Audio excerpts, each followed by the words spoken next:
नमस्कार मित्रांनो, मी प्रवीण मोरेश्वर कंदिलकर. आज मी आपल्यासमोर एक नवीन व्हिडिओ माझ्या यूट्यूब चॅनलमध्ये घेऊन आलेलो आहे.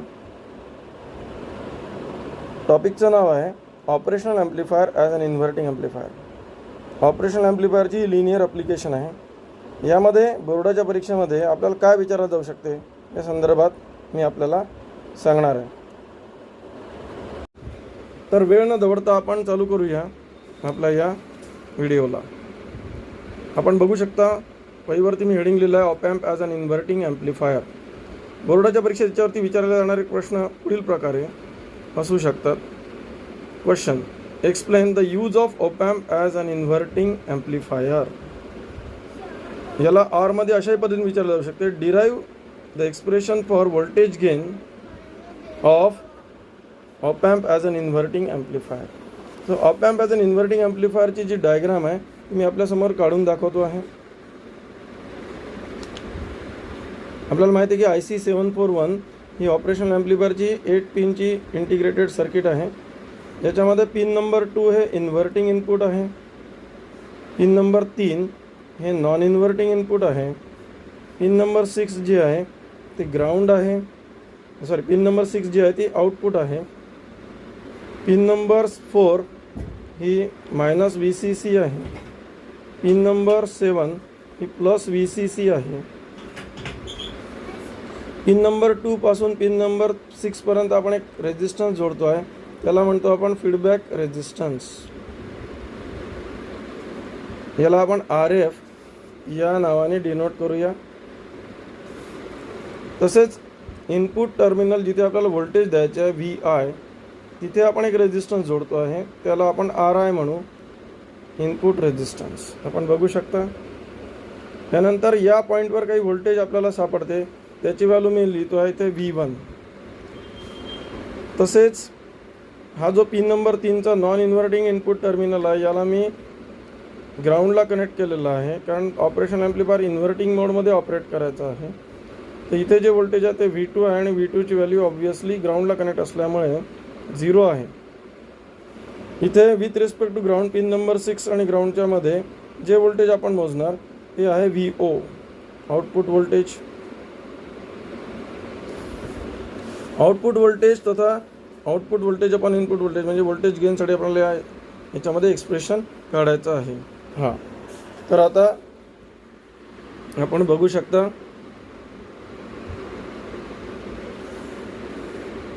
इनपुट व्होल्टेज हे VI आहे, ग्राउंड आणि पिन नंबर 2 मध्ये आपण हे जे व्होल्टेज लावलं हे VI आहे, इनपुट व्होल्टेज. ठीक आहे. इनपुट व्होल्टेजमुळे जेव्हा जसं इनपुट व्होल्टेज अप्लाय होईल त्यामुळे इनपुट टर्मिनल 2 मधून जाणारा जो करंट आहे जो इथे तयार होतो आहे, थोडंसं ब्लर दिसतंय, बघू शकता आपण. हा करंट जो आहे तो I आहे. हा करंट ऑप ॲम्प मधून जायचा प्रयत्न करेल, त्यामुळे ऑप ॲम्प मधून जाणारा करंट 0 राहील. बट ॲज इनपुट इम्पिडन्स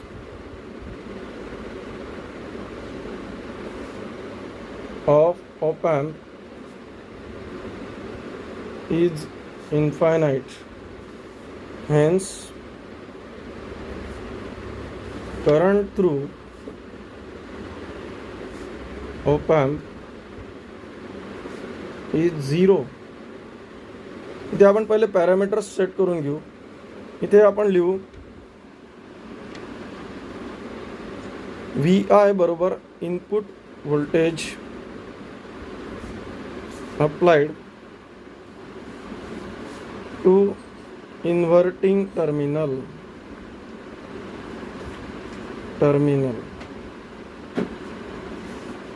त्याच्यानंतर RI हे इनपुट रेजिस्टन्स आहे कनेक्टेड टू इन्व्हर्टिंग टर्मिनल. त्यानंतर RF is equal to feedback resistance feedback means the part of the output voltage given back to the input voltage, याला feedback म्हणतो आपण. आणि R एफला आपण म्हणतो feedback resistance. I input current, I F feedback current,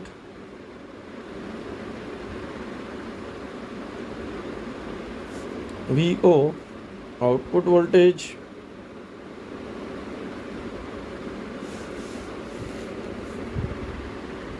आपण बघू शकता.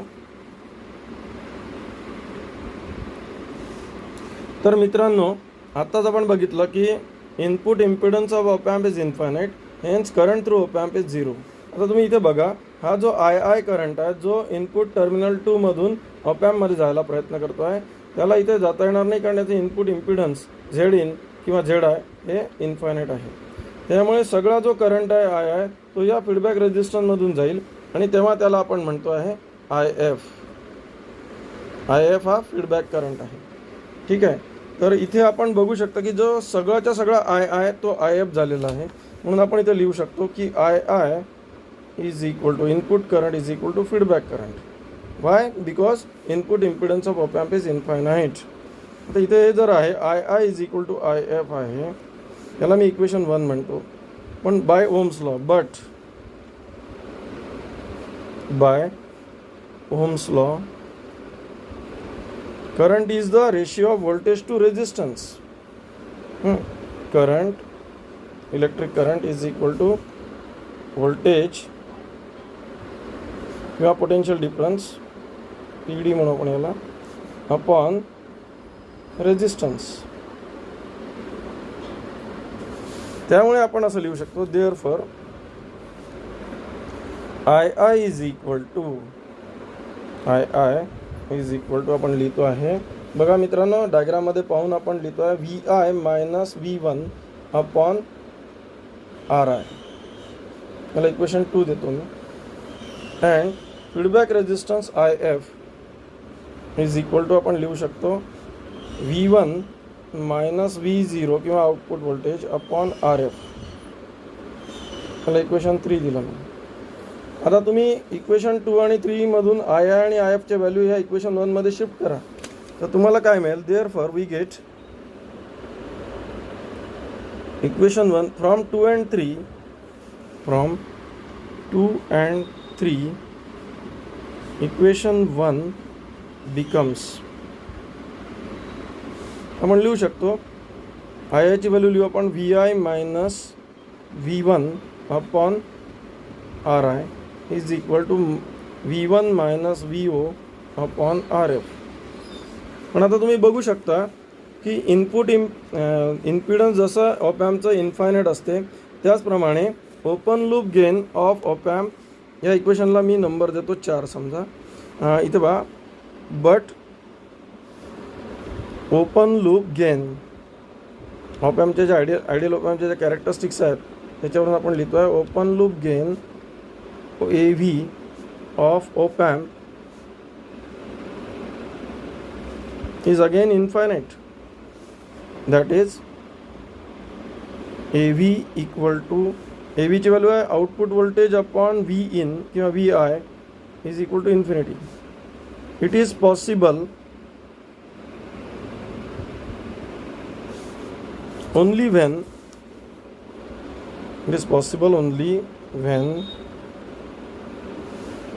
VI must be 0. जेव्हा VI जो आहे must be 0. आता हा VI जो आहे VI च्या ऐवजी इथे VID लिहावं लागेल आपल्याला. VID VO upon VID must be infinity, that is which is possible only when VID equal to 0. But what is VID? VID is equal to V1 minus V2 and therefore पुढच्या पानावर जाऊ मित्रांनो आपण. 1 minute. हां, तर मित्रांनो आपण आलो आहे पुढच्या पानावरती. आपण पाहिलं आहे की VID बरोबर होते V1 मायनस V2, पण but as V2 is directly connected to ground, therefore V2 equal to 0. Therefore VID must be 0 हे आपण पाहिलेलं आहे आता. For AVF equal to infinity. AVF म्हणजे AV for AV equal to infinity VID must be 0. तर मित्रांनो, open loop gain हा infinite होण्यासाठी VID हा जो आहे डिफरन्शियल इनपुट हा कसा असायला पाहिजे, 0 असायला पाहिजे. आणि VID 0 असण्यासाठी VIDची व्हॅल्यू आपण पाहिली आहे की V1 - V2 आहे, ज्याच्यामध्ये V2 ऑलरेडी 0 आहे. So V1 - V2 is equal to 0 and as V2 equal to 0 hence V1 - 0 equal to 0 और V1 इक्वल टू 0. इथे V1ची व्हॅल्यू 0 आहे. Therefore equation 4 becomes. तर आपलं जे इक्वेशन 4 आहे ते आता असं लिहू आपण.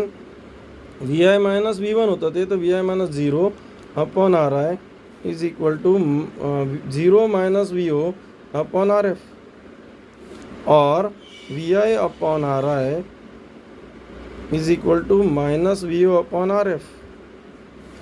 Therefore VO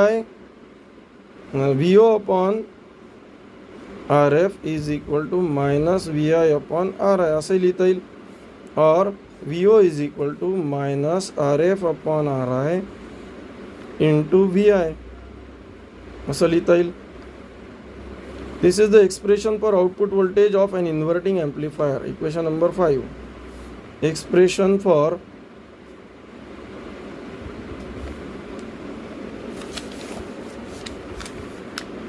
output voltage of inverting op amp. ठीक आहे. सिमिलरली याच्यामध्ये voltage gain of op amp with feedback of course AVF ज्याला म्हणू आपण is equal to VO upon VI is equal to minus RF upon RI. This is the expression for voltage gain with feedback किंवा close loop gain of op amp. Expression for closed loop gain of op amp as an inverting amplifier. So आजच्या व्हिडिओमध्ये एवढंच. माझ्या चॅनलवरती हा video आपण आवर्जून बघा. यामध्ये आपल्याला काही क्वेरी असली, काही डाऊट असला तर मला नक्की विचारा, फोन करून विचारा, कॉमेंट सेक्शनमध्ये टाका. धन्यवाद. And lastly, please subscribe my channel. Okay, thank you very much.